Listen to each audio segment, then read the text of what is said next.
which are initially promoted by the government have normally excelled in a monopoly environment.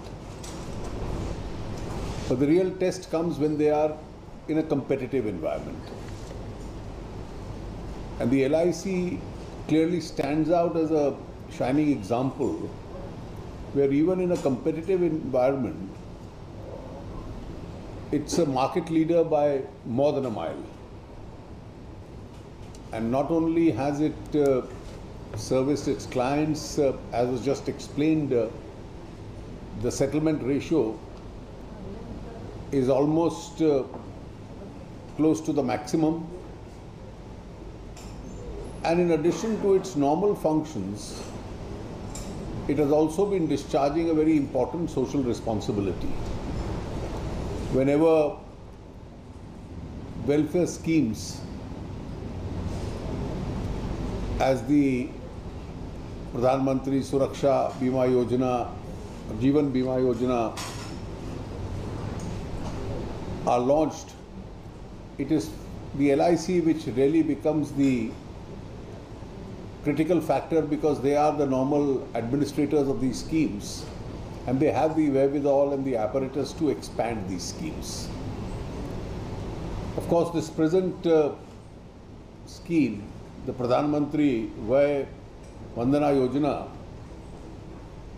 was announced by the Honorable Prime Minister on the 31st of December, and the LIC was asked to administer this scheme. There is a critical balance that we have to maintain. We live in a world where, for the efficiency of the economy, our banks and other institutions are expected to lend at an affordable rate. And if the lending rates go down, obviously the borrowing rates are also impacted. Now that is considered essential and inevitable for an efficient economy. But then it throws up an incidental problem, which is also a very important issue to be addressed, which is that the senior citizens really want a no-risk investment, and they want a non-fluctuating return.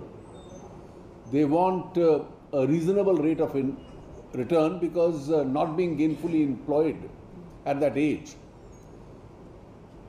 they want the security which that fixed income can bring them.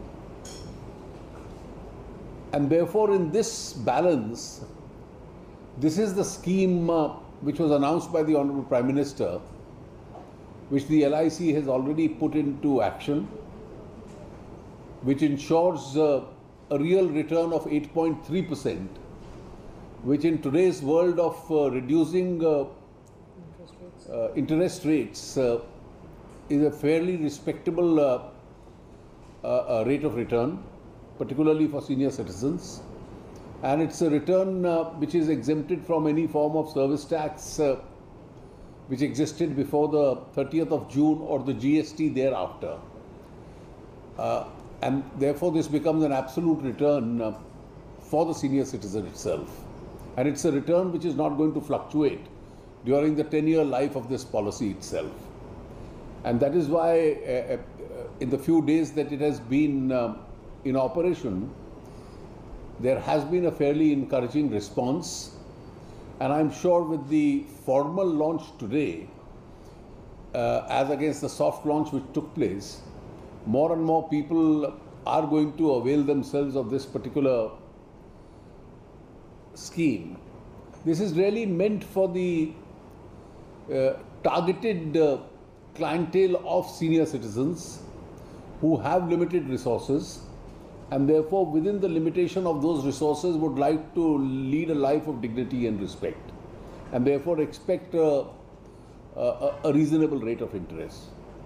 I am sure with the kind of reliability and the security to an investment that the LIC has earned all these years, there will be a huge expression of confidence in this scheme. And I would urge through my friends in the media present here, to popularize this scheme so that more and more of our senior citizens can really avail of this. And this part of their life itself could be led with a reasonable amount of comfort. I once again acknowledge the role of the LIC and compliment all its executives and employees for having made this scheme in such a short period a reality. Thank you very much.